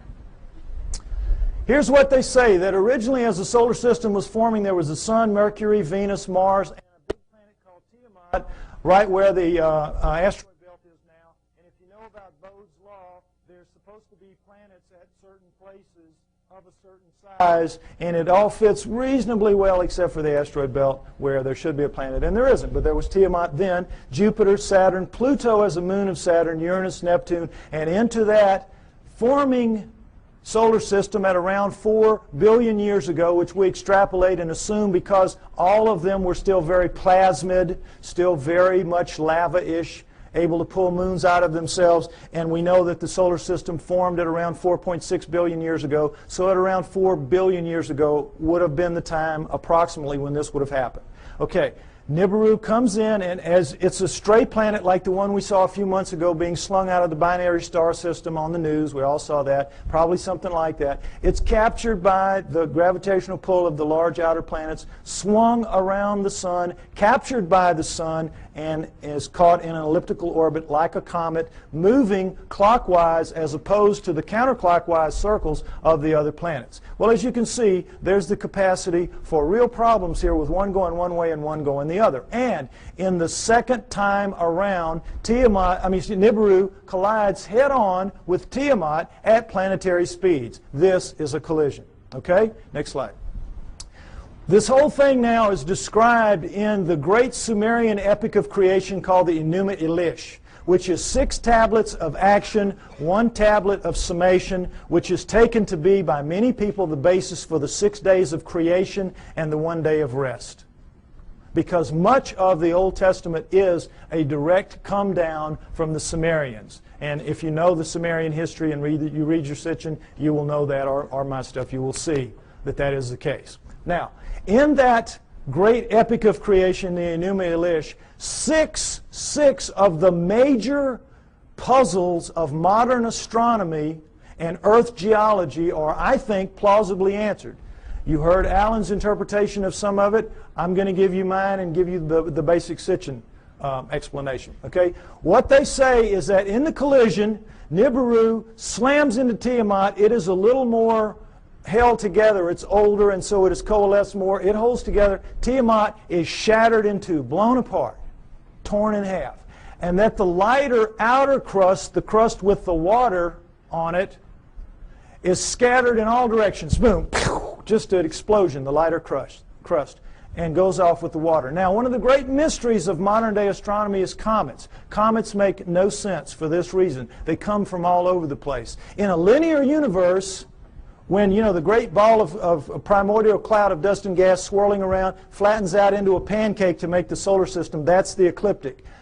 Everything formed in the ecliptic should be in the ecliptic. Nothing should be out of the ecliptic, and yet comets come from all over the place. So they had to be removed out to where they are some kind of way, but we don't have any idea. So they come up with this fantastic thing called the Oort cloud, which is so far away you can't imagine. The Oort cloud is one of the biggest jokes out there. And that's how they explain comets, because they can't explain them any other way. But the problem with comets is they have water in them. And anything out in space is not going to produce water. You produce water by being a cooling planet with lava spewing up the steam and stuff like that, and it condenses, etc. So comets have to begin in a planet. Now, this explains it, I think, plausibly well. Nothing that they will throw at you to explain comets will do it. All right. Number 2, the other great mystery, the asteroid belt. What they say is that the inner viscous magma inside Tiamat in the collision was strung out the bowels of the planet. The guts were ripped out and strung out and broke into little pieces. That's the asteroid belt. They called it the hammered bracelet. We call it the asteroid belt. But there it is. And that's a fairly plausible explanation for it. Again, this doesn't make sense because, as you heard, the exploded planet theory. Problem is, when a planet explodes, it ought to just go boom everywhere. It shouldn't be hanging around. Doesn't make sense for a number of reasons. Okay, now, the third one is Pluto. Pluto's a problem because it's, as you've all been hearing lately, they're trying to downgrade it. It doesn't belong. It doesn't fit. It has an orbit that's not like the others. It carries inside the orbit of Neptune, and it's 17 degrees off the ecliptic. Again, nothing should be off the ecliptic. What they say is that Nibiru, as it swung around, it pulled Pluto away from Saturn, its original home, and dropped it out where it is now. Now, all astronomers know Pluto is not a natural planet. It started life as a moon of an inner planet. They know that. But they have no idea how it could have gotten moved out to where it is. Here you go. Here's a reasonable answer right here. Now, let's talk about Earth. Three great mysteries here. Life. Well, first of all, let's establish that Earth is a remnant of this. What happens is Nibiru's moon bangs into the remnant of Tiamat, and like pool balls, boop, hitting, knocks it inside the orbit of Mars, and it reestablishes there and becomes the Earth, the remnant of Tiamat. Now, Earth has one great mystery is life. How did life come to be? Life appears, despite what you're told about the lightning bolt into the primordial soup and all that, forget it. That's just a joke. That's just a fantasy fairy tale to tell people that don't want to know the truth and to tell kids in school. That's what they're teaching to this day. We know very well that the first forms of life to appear on Earth appear suddenly. They're very sophisticated bacteria, prokaryotic bacteria, and there's not one, there's two kinds, and they appear at around 4 billion years ago. Suddenly, overnight, strata with two kinds, sophisticated bacteria, relative to what that first living form would have been. If I had done the first part of my show, you would see all that. Okay, you can get the tape or get one tape and put it in a room and let everybody see it if you want to. But anyway, the point is, life is a great mystery. How it would suddenly appear 4 billion years ago, here you go. It says in the tablets, in the collision between Nibiru and Tiamat, in the mingling of their waters, Nibiru passed life to Tiamat, to the remnant of Tiamat. Perfect explanation for the sudden appearance of two sophisticated life forms on the remnant. Now, the remnant now is over here with its moon Kingu, and has gone over, and now we're looking at two major differences in Earth and all other astral bodies out there. Earth is missing a huge portion of its crust, and it has plate tectonics, movement in the plates. How could that happen? No explanation. Why? Because in the vacuum, any liquid in a vacuum, what does it do? You see it in the space shuttle all the time. They let orange juice or milk. It makes the smallest, tightest ball it can make. That is what a liquid does in a vacuum. Smallest, tightest ball it can make. Now, that is what all the other astral bodies have done. They don't have plate tectonics. There's nowhere for the plates to go. They're as tight as they can be. Where do plate tectonics come from? In the collision, the backside of Tiamat is cracked like an eggshell. Cracked like an eggshell. There are the plates. There are the plates. And when the missing crust, of course, is when the half is there. It's still viscous. It's still magma. So what's it going to do? It's going to tighten itself down into a new ball, much smaller than the old one had been. And what's going to happen? It's going to have a big chunk gone, a big missing piece of itself, a big hole in itself, in its skin. And so that scar is going to break up into pieces as the plates move around, and we have the plate tectonics and we have the missing surface that we know about today. Next slide, please. And we'll take a look at just a representation of what it looks like with the water gone. Not to scale, of course, but you get the idea. This is not like any other planet or moon out there. Something happened. And I think the Enuma Elish gives a plausible explanation for what that was and for all the other things that I mentioned as well. Next slide. Now, when the dust settled, here's what we had. The solar system as we know it today, with Nibiru moving in this clockwise 3,600-year orbit. And I say it passes outside the orbit of Mars, inside the inner edge of the asteroid belt. And the last time we're through, I think, was around 200 BC, which means it's just past aphelion out here, and it's going to be back around 3400 AD, about 1400 years. We don't have to worry about it if I'm right. You will get arguments about these dates. Some people use textual interpretations. I use the date of the ending of the Ice Age, which I believe was caused by Nibiru passing through and lifting the tides. You can read about why I think that in the book. And I use the dating of the ice cores and the tree rings of science. I try to make my work as scientifically based as I can because I expect someday to be able to go toe-to-toe with those guys, and I want to be able to do it on their turf in their terms. Okay? So, next slide. All right. This is some of the proof for that story that you've just heard, and it starts with cylinder seals. And I just want you to see what a cylinder seal is.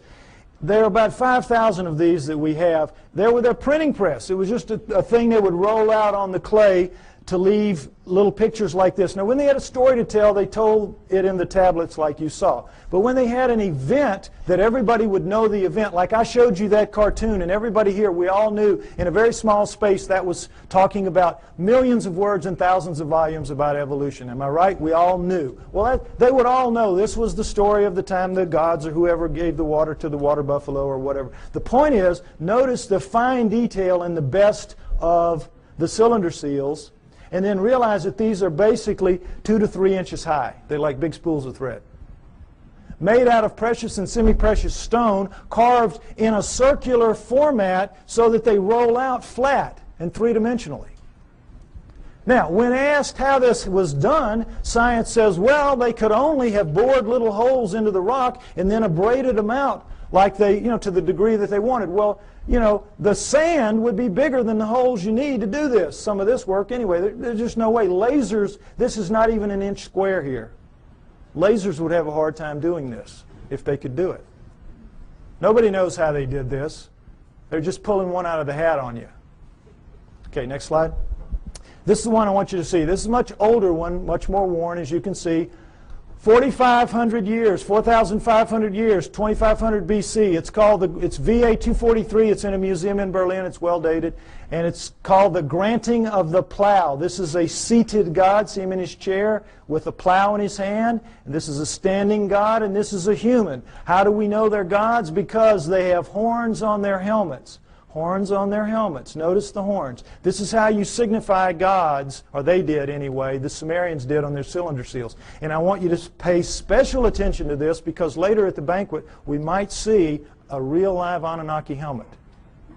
We might see that. Okay, now, normally they would put astronomical signs up here to indicate who the god was because not everybody would know. But in this one, obviously everybody knew. And as you can see, this kind of the human is carrying this kind of skunky old digging stick that the most primitive people have even to this day. And this new wooden plow here, 4,500 years ago, we can go to Egypt today and see this very plow, and in many other third world countries still being used, this very plow. Okay, so no question it's the granting of the plow. But this is what makes this special right here. Let's see a blow up of that. What is this? Solar system, right. Sun, Mercury, Venus, Earth, in their relative sizes, mind you. Earth, Moon, think how small that is. What grain of sand dug that out? Mars, and then, what should be here? This should be the asteroid belt. This is Nibiru, folks. Nibiru. Jupiter, Saturn, Pluto as a moon of Saturn, Uranus, Neptune. Notice that it's only a little bit bigger than Uranus, Neptune. It's about 3 times bigger than Earth. Nibiru is a good-sized planet. Good-sized planet, according to this. Okay? Now, again, what proof do we have of any of this? Let's take a look at this. All right. Here's a look at the solar system that you don't get to very often. And did it occur to any of you that we were looking at a cylinder seal carved at 4,500 years ago that had Uranus in it that we only discovered in 1781 when our telescopes got good enough to see it? It had Neptune when we discovered in 1846 when our telescopes got good enough to see it, and Pluto, which we discovered in 1930 when our mathematicians got good enough to tell our astronomers where to look for the thing because it was so small. What are the Sumerians doing knowing about that? Furthermore, what are they doing writing in one of their tablets that if you look at these two, Uranus and Neptune, in the heavens, meaning right out on them, they look like blue-green watery twins?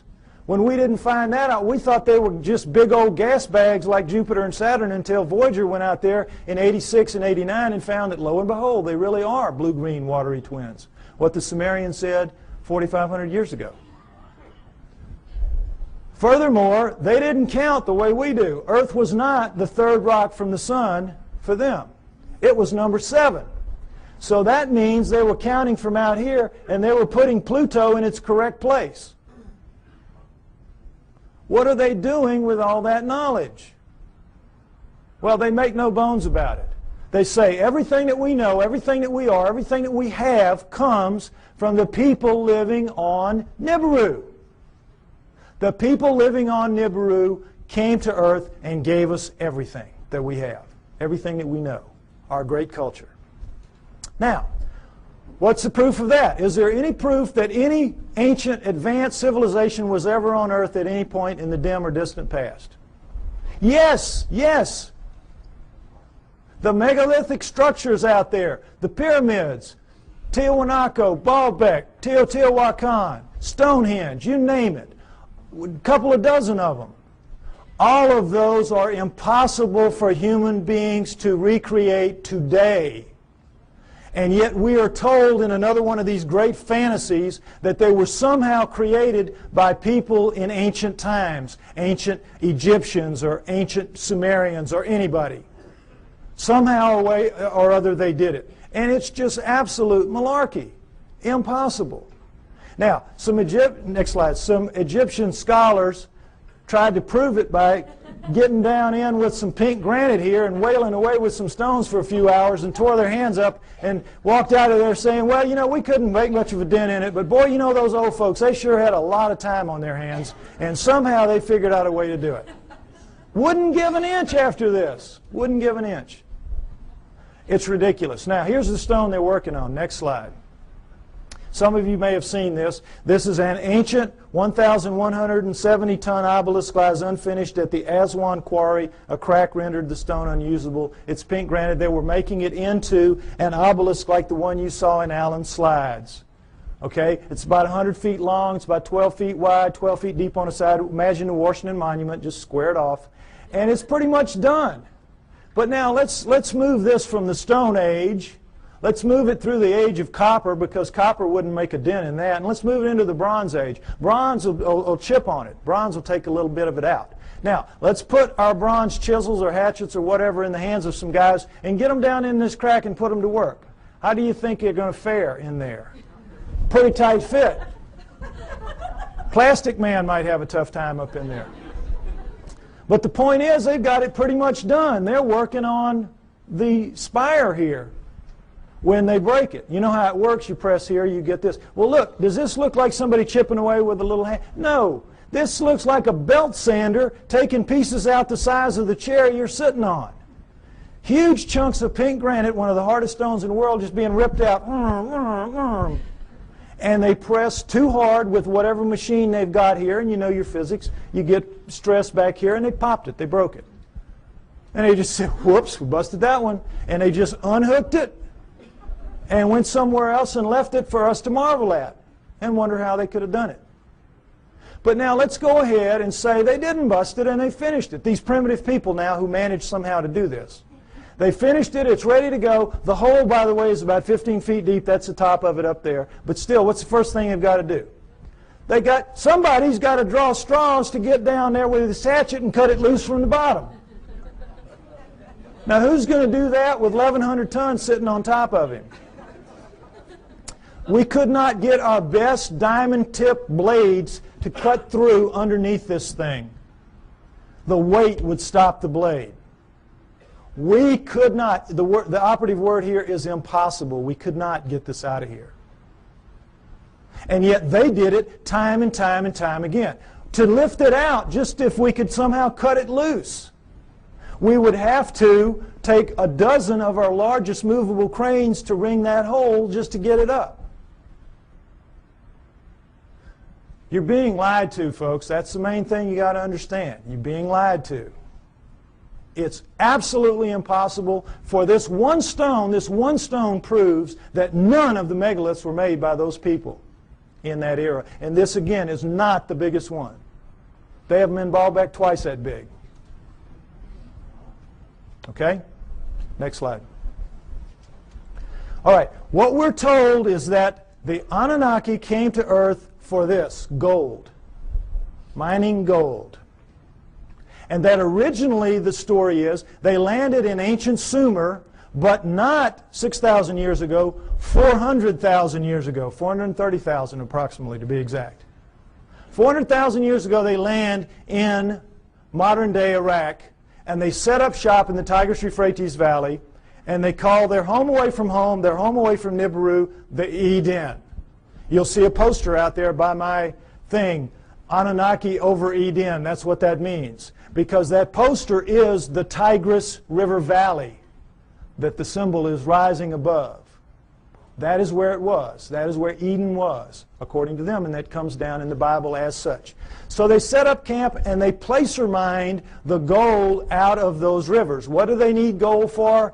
They needed to repair their atmosphere. And their rise to high technology, they had damaged that big, 3 times the size of Earth atmosphere, the same exact way we're damaging ours in our rise to high technology. And they ultimately had to repair it with very fine particulates of gold, like talcum powder, blown up into the stratosphere above it so it would ride above there and act as a reflector and an insulator from cosmic rays, which is, you see that on the masks of astronauts and in the capsule and all that. Gold is a wonderful stopper of cosmic rays.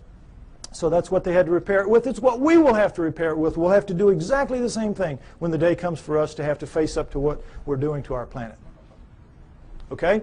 So they came, they placer mined out of the river, and all that is you put a tray in the water, you let the water sweep over, the water drops the gold into these cloth. Every few weeks you pick it up, and it's real easy. It's the way we do it now when we have the opportunity. But you tap out any stream system, ultimately, and they did. After about 150,000 years, they had tapped it out.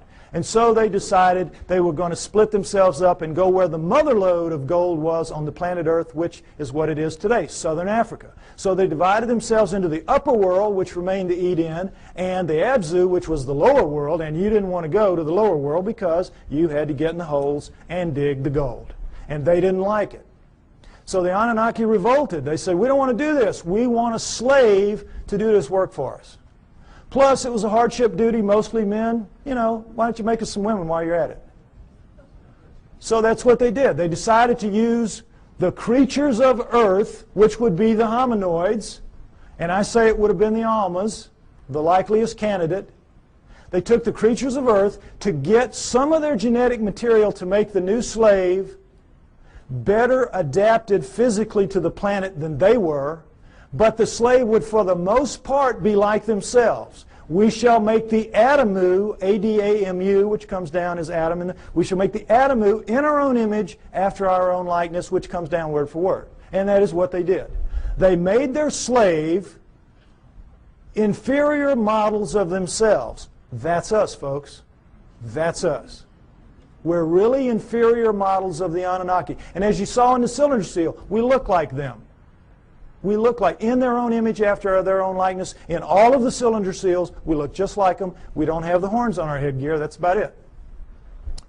We're them. That's why we're not adapted to this planet. That's why we're so obviously not a part of this planet. We have their bones. We don't have primate bones. We have their muscles. We don't have primate muscles. We have their skin. We don't have primate skin. We have their body pattern, their hair patterns on their body is ours. We have thickest on our front, thinnest on our back. Primates have thick on the back, thin on the front. We have their eyes, their poor night vision eyes. We have their foreheads. We have their brains. That's a key to this. We have their brains. That's why we're not like anything else on this planet. We are them. We are genetically engineered copies of them. Okay, next slide. Let's take a look at how that was done. Human body contains 100 trillion cells. There's a nucleus inside each human cell except red blood cells. Each nucleus contains 46 chromosomes arranged in 23 pairs. One chromosome of every pair is from each parent. The chromosomes are filled with tightly coiled strands of DNA. Genes are segments of DNA that contain instructions to make proteins, the building blocks of life. This is where genetic engineering takes place. Now, we're going to go over it lightly, but it's very important. I want you to understand these things that I'm going to tell you now. Okay, next slide. Don't worry about the details and how they do it. This is what they do. They can open up a cell, our genetic engineers can, our geneticists can. We can open up a cell, open up the nucleus, pull out strands of DNA, and in that strand, 98% of it will be what's called junk DNA. We don't know what it does. If it has a function, we don't know what it is. 2% will be what are called, prosaically enough, the working segments. They work. They do what they're supposed to do. They make the proteins. Now, if you cut in the junk above a working segment and in the junk below and remove it and have done the same with another strand of DNA over here, you can move anything into anything else. It can be animal into plant, plant into animal, fish into fowl. It does not matter, because all living things at the most fundamental level are exactly alike. Understand that. We're all made of the same 4 base pairs, the same 20 amino acids. Everything is the same at the most basic level. It's like it's pop beads that are interchangeable. It is almost as if somebody designed it that way so they could just mix and match the parts and make anything they wanted. Isn't it? Something to think about. Okay, but the problem with it from an engineering standpoint is this. You're not cutting with a blade. These are not precise cuts. The blade would have to be a few molecules thick. You're cutting with chemicals. Chemicals. Now, the chemicals can cut pretty accurately, but mistakes are going to happen. Something's going to ooze out where it doesn't belong. Something's going to splash over it where it doesn't belong. Mistakes are going to happen. Inevitable. We know that. We make mistakes all the time. Another problem with genetic engineering is you don't know what you're going to get when you do this. You can't predict. You have to decide what you're going to do. You have to do it. You have to let it express, which is live, and see what you get, and then use that to determine what you do the next time. And of course, the great fear in genetic engineering is somebody's going to make a mistake and create the Andromeda strain that's going to kill us all. A legitimate concern. Although everybody's very careful, and I'm not too worried about it. But mistakes do happen because all of this is so incredibly microscopic. It's out of the nucleus of your cells, imagine how microscopic it is.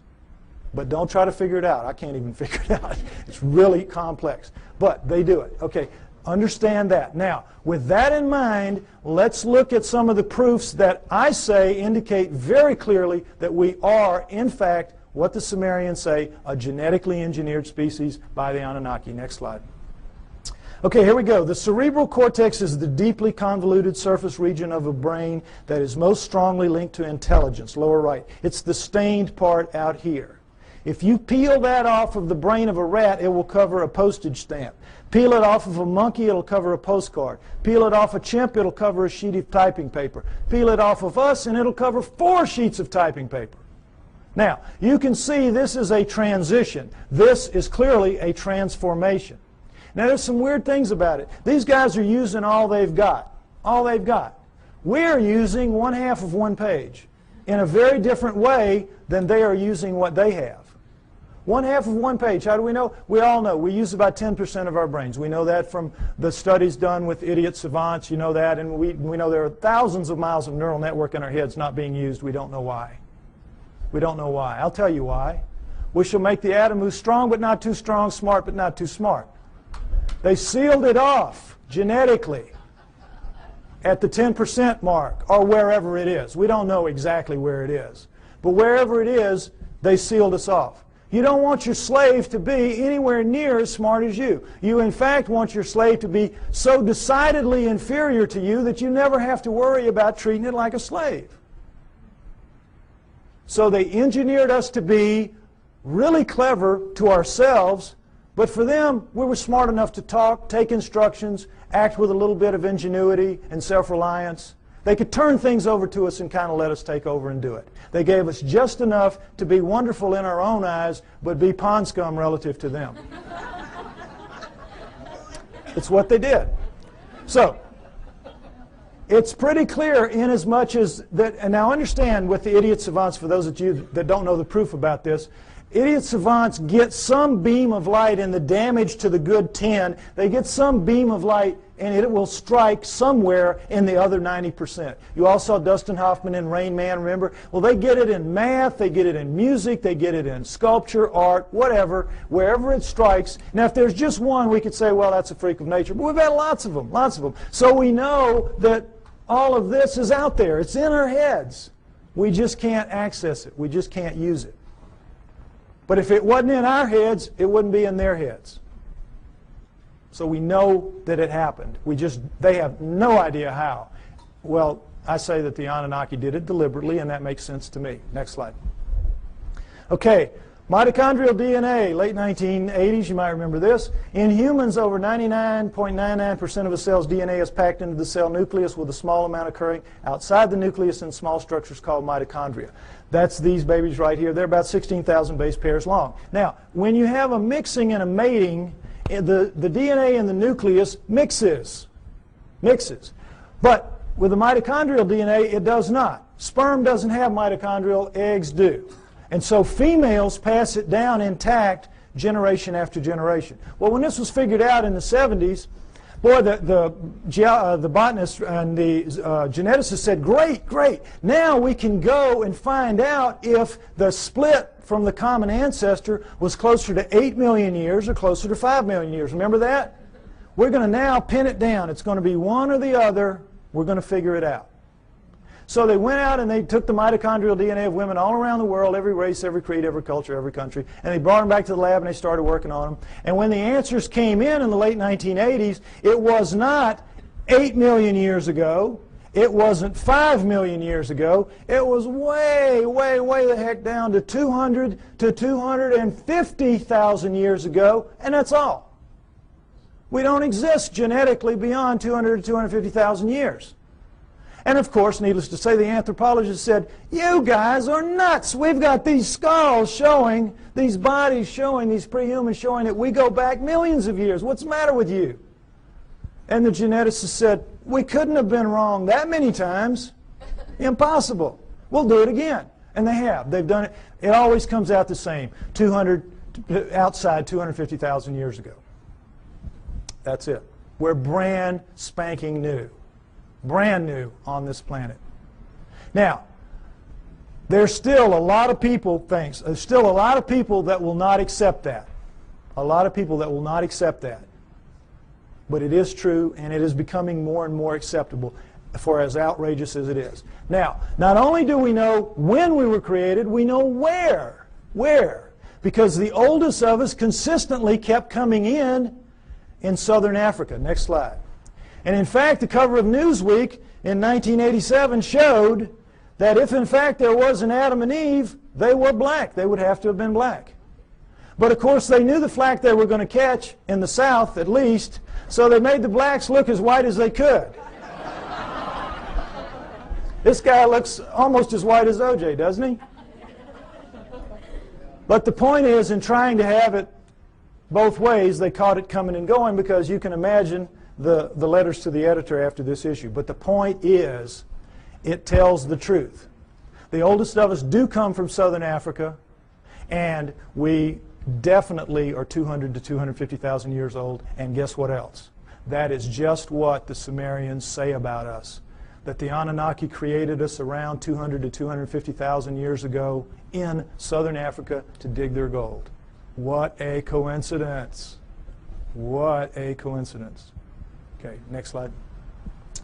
Okay, what happens when a creature is born in the wild severely screwed up physically? What happens to it? Dies, right? Parents will kill it. It will not put that defect into the gene pool. You're looking at the great exception. You're looking at 28 of our most severe genetic defects, but we have 4,000 and counting. 4,000 and counting. Now, we're only 200, 250,000 years old. We shouldn't have one. We've got 4,000 and counting. How did it happen? Cutting and splicing process mistakes. Cutting and splicing, oops, made a mistake. Cutting, splicing, oops, made a mistake. They don't care. They're making a slave. They're not going to fix the mistakes. What do they care if it's 1 in 100 dies from the problems? If it's 1 in 10, they don't care. They're making a mistake. They're making a slave. But they know the numbers, like we have found out the hard way. If you let the population propagate naturally, those numbers go way down for each person. Right now, as we sit here, we average about 50 of the 4,000 each of us. And we have a mating with our mate. If we share any of those 50, then each of our offspring will have a 1 in 4 chance of expressing it. That's why you'll get mongoloids in the best of families, mongoloids in the lowest of families, and all around the world. And that's what genetic defects are. In the wild, you will get 2-headed calves and 6-legged goats. That's a sperm-egg misconnect. That's not something that you see steadily on and on. A little gem like spina bifida, which is not going to let you live to adulthood, nor is it going to let you reproduce if you do. What's that doing in a gene pool? It was all put there, folks. Put there. No question. Next slide. Okay, here we go with the chromosome match. It's kind of hard to see, comparison rather. Humans, chimpanzees, gorillas, and orangutans right here. And you see how similar they are. And as we know that between humans and chimpanzees, there's 99% similarity in the DNA and 98% with gorillas. And it's like, oh, well, then that we're just kissing cousins. That's as close as you can be. We're almost the same thing. Well, not really. Because we're talking about a 3 billion base pair genome. 1%, that's 30 million base pairs. That's a couple thousand strands of DNA. If you know what you're doing, that's a lot of change. But also understand that all higher animals, and never say this, share 50% and up. Squirrel, 50% and up. You see, so it isn't quite as astounding as it seems. But what we're looking at here is the Anunnaki have got themselves a real problem. And that problem is this. They come to Earth and they decide they're going to make the slave. They decide we're going to use this creature of Earth, let's say it was an Alma. They test the blood, and what do they find? First thing, big problem, 48 chromosomes. All primates have 48 chromosomes. But they, the Anunnaki, have only 46 chromosomes. How do we know that? Because we have 46 chromosomes. We descend from primates, and yet somehow we lose 2 whole chromosomes. That's an awful lot of DNA. And somehow we're so much better than them. Well, they have 68 or something like that relative to them. But we don't. We have 46. So we know this was the result of the genetic engineering, and they had a problem, the Anunnaki did. What could they do? They had to, you know, how it works. There's 24 in sperm and egg, 23 sperm and egg. So you got to get the sperm and the egg to match up, one or the other, 23 or 24.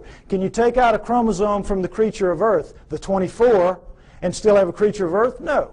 Can you add a chromosome to yourself and still have an Anunnaki? Go up to 24 from 23? No. You got a real problem. It's an insoluble problem. And you need that because you got to get the first hybrid to get in the game of the genetic engineering. You got to get something alive that is a blending of you two to begin to work on it. So what can you do? How can you solve that problem? There's only one way, and boy is it smart. You go in and you look and you compare the chromosomes and you find 2 that can be fused and will take up one space but maintain the integrity of all the chromosomal material.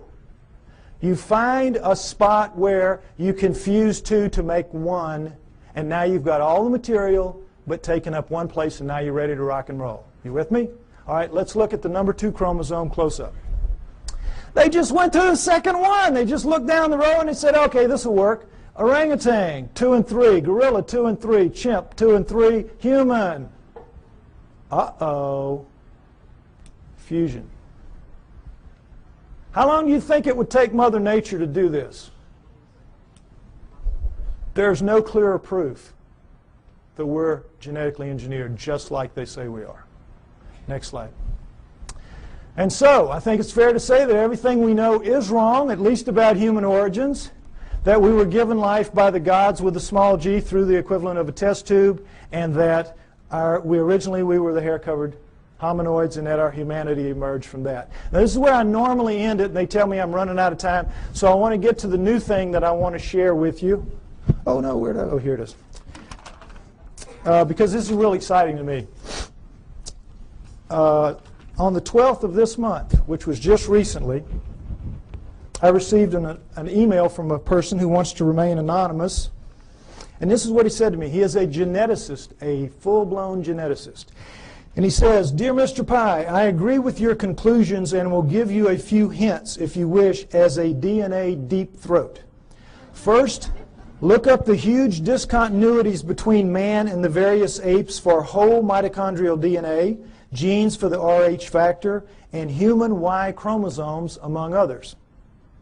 Regarding number 3, the chromosomes, I refer you to K.D. Smith's 1987 study titled Repeated DNA Sequences of the Human Y Chromosome. It says most human Y chromosome sequences so far examined do not have homologs, which are similar sequences, on the Y chromosomes of other primates. Human female DNA does look somewhat ape-like, but not the male Y. This means that if we are a crossbred hybrid species, as you contend, meaning me, the cross had to be between a female ape-like creature, a creature of the earth, as the Sumerians said, and a male person from elsewhere, as I also contend. He goes on to say, what the evolutionists do is find certain genes which look very similar between man and ape, then they make a tree of descent while ignoring those huge impassable abysses of difference elsewhere. Also, by certain methods of DNA dating, one can tell that numerous genes have been recently added to the human genome. If workers in my field were to say such things openly, we would be ostracized, as I also contend, and forced to live in a tent. Any work along these lines would be rejected without any form of appeal. So what can we do? Sincerely, DNA Deep Throat. Now,